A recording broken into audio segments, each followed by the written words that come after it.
The rains came, bringing the worst flooding Pakistan had seen in years. The hardest hit regions, Khyber Pakhtunkhwa, Balochistan, and the eastern Punjab.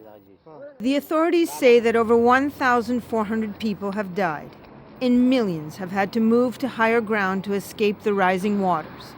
The victims, many refugees, fled Pakistan 25 years ago. Now they are living by roadsides, homeless again.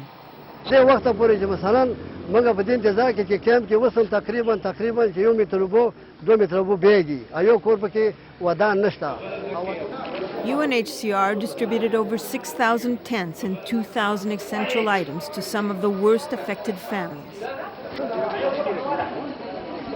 Rains that affected a large-scale population in Pakistan also affected the Afghan refugee camps in the districts of Charsadda, Mardan, Sawabi and Peshawar. We are distributing tents and non-food items to the refugee populations whose houses were totally destroyed, damaged and washed away by the flood waters.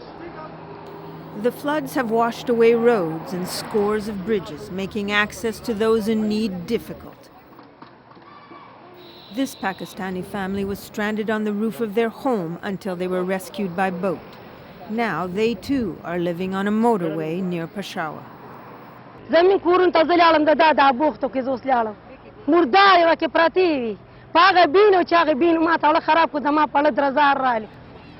Many victims tell a similar story.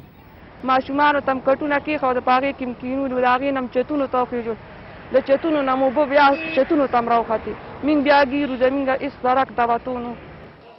distribution of supplies will continue, but agencies say that rebuilding will be costly and time-consuming. And they worry that the devastation could spread as the rains move south.